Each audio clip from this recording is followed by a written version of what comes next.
ನಮಸ್ಕಾರ ಸ್ನೇಹಿತರೆ, ಕನ್ನಡದ ಹೊಸ ಬೆಳಕು ಯೂಟ್ಯೂಬ್ ಚಾನಲ್ಗೆ ನಿಮ್ಮೆಲ್ಲರಿಗೂ ಸ್ವಾಗತ.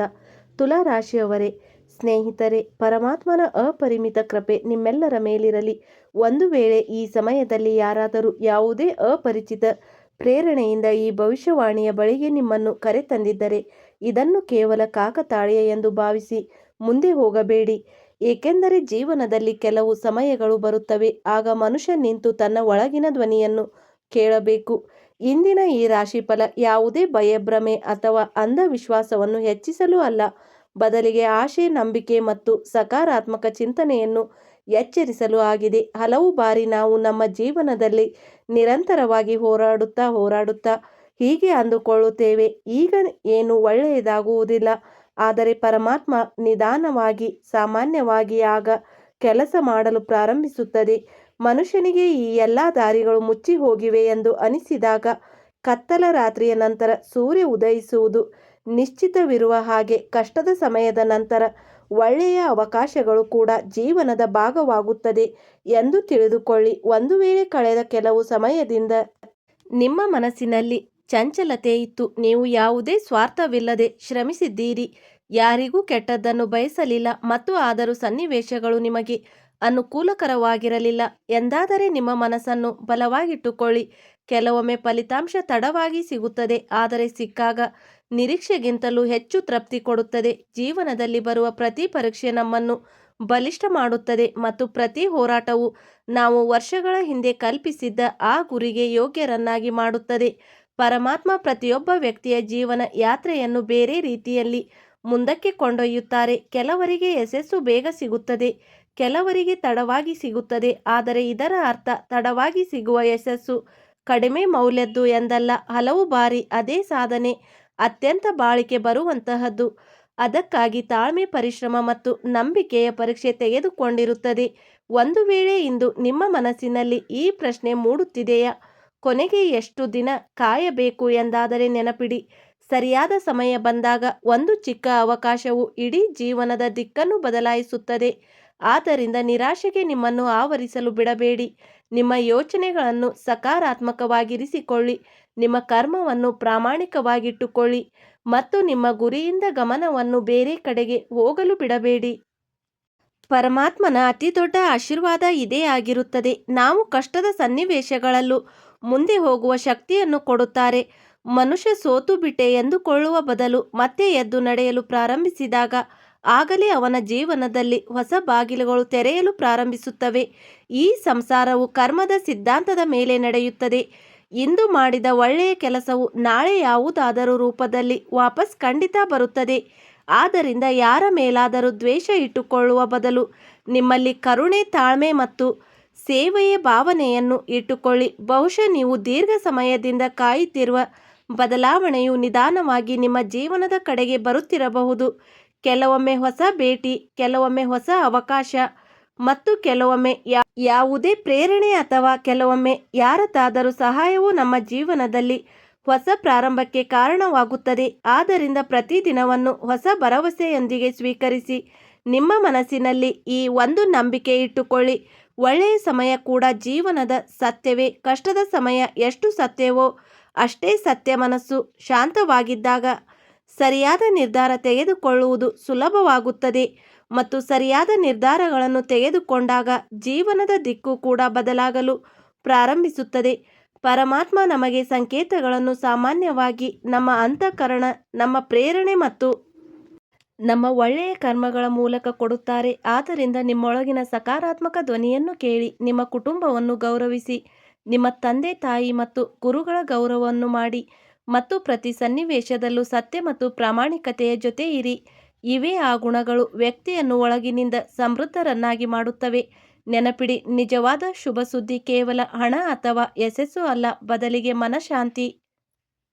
ಸ್ನೇಹಿತರೆ, ಇನ್ನೊಂದು ವಿಷಯ, ಜೀವನದಲ್ಲಿ ಎಂತಹದೇ ಸಮಸ್ಯೆಗಳಿದ್ದರೂ ಸ್ಕ್ರೀನ್ ಮೇಲೆ ಕಾಣುತ್ತಿರುವ ಗುರೂಜಿ ಅವರಿಗೆ ಕರೆ ಮಾಡಿ ನಿಮ್ಮ ಎಲ್ಲ ಸಮಸ್ಯೆಗಳನ್ನು ಬಗೆಹರಿಸಿಕೊಳ್ಳಬಹುದು.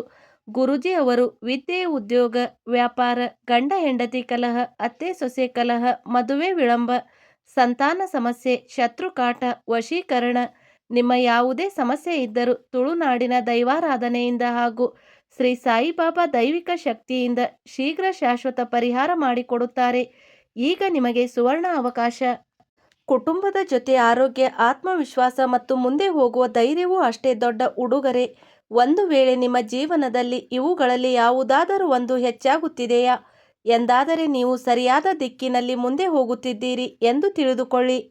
ಇಂದಿನ ಈ ಸಂದೇಶವು ನಿಮಗೆ ಕೇವಲ ಒಂದು ಮಾತು ನೆನಪಿಸಲು ಇದೆ. ಆಸೆಯನ್ನು ಎಂದಿಗೂ ಬಿಡಬೇಡಿ. ಪ್ರತಿ ಹೊಸ ಮುಂಜಾನೆ ತನ್ನೊಂದಿಗೆ ಹೊಸ ಸಾಧ್ಯತೆಗಳನ್ನು ತರುತ್ತದೆ. ಒಂದು ವೇಳೆ ನೀವು ನಂಬಿಕೆ, ತಾಳ್ಮೆ ಮತ್ತು ಸತ್ಕರ್ಮದ ಜೊತೆಗೆ ಮುಂದೆ ಹೋಗುತ್ತಾ ಇರುತ್ತೀರಾ ಎಂದಾದರೆ ಜೀವನದಲ್ಲಿ ಬರುವ ಅವಕಾಶಗಳನ್ನು ಗುರುತಿಸುವ ಮತ್ತು ಅವುಗಳ ಲಾಭ ಪಡೆಯುವ ನಿಮ್ಮ ಸಾಮರ್ಥ್ಯವು ಹೆಚ್ಚಾಗುತ್ತದೆ.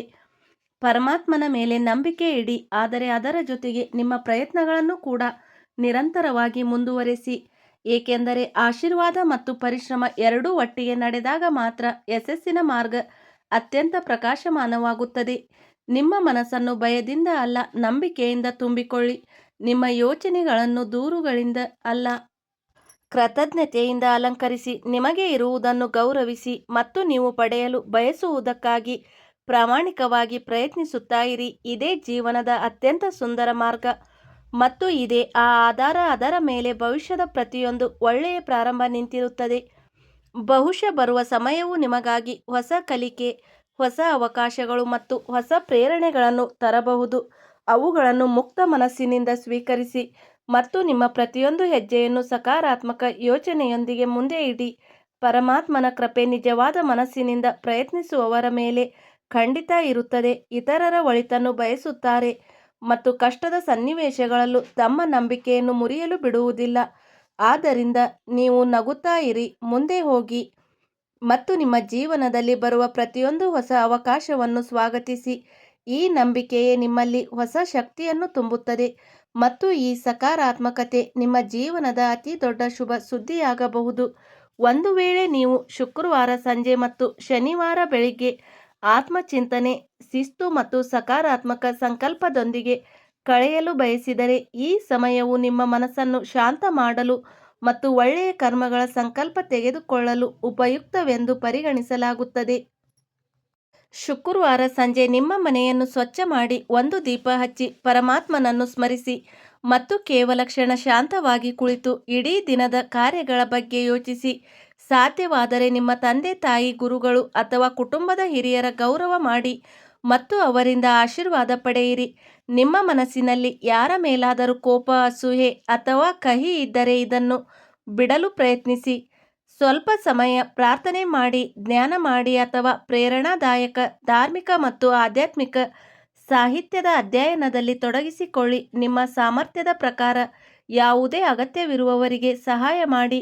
ಅದು ಆಹಾರ, ವಸ್ತ್ರ, ಔಷಧ ಅಥವಾ ಬೇರೆ ಯಾವುದೇ ರೂಪದಲ್ಲಿ ಇರಲಿ.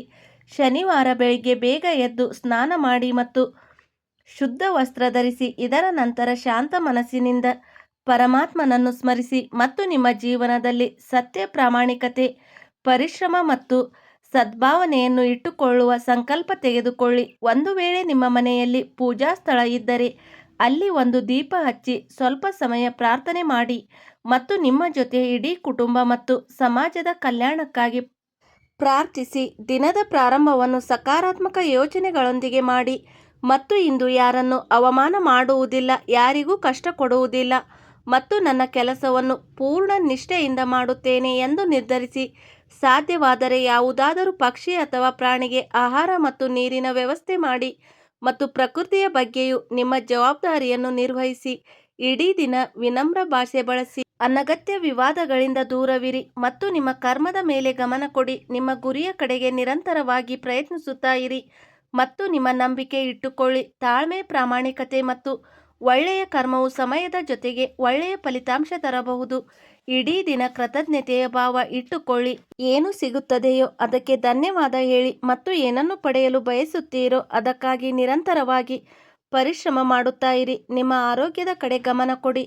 ಸ್ನೇಹಿತರೆ, ಇನ್ನೊಂದು ವಿಷಯ, ಕಮೆಂಟ್ನಲ್ಲಿ ಜೈ ಮಾತಾ ಲಕ್ಷ್ಮಿ ಎಂದು ಖಂಡಿತ ಬರೆಯಿರಿ. ಹಾಗೆ ನಮ್ಮ ಹೊಸ ಬೆಳಕು ಚಾನಲ್ಗೆ ಮೊದಲ ಬಾರಿ ಬಂದಿದ್ದರೆ ಚಾನಲನ್ನು ಸಬ್ಸ್ಕ್ರೈಬ್ ಮಾಡಿಕೊಳ್ಳಿ. ಪ್ರೀತಿಯ ಕೈಗಳಿಂದ ವಿಡಿಯೋಗೆ ಲೈಕ್ ಮಾಡಿ. ಮುಂದಿನ ವಿಡಿಯೋದಲ್ಲಿ ಸಿಗೋಣ. ಇಲ್ಲಿಯವರೆಗೆ ವಿಡಿಯೋ ಕೇಳಿದ್ದಕ್ಕೆ ಧನ್ಯವಾದಗಳು.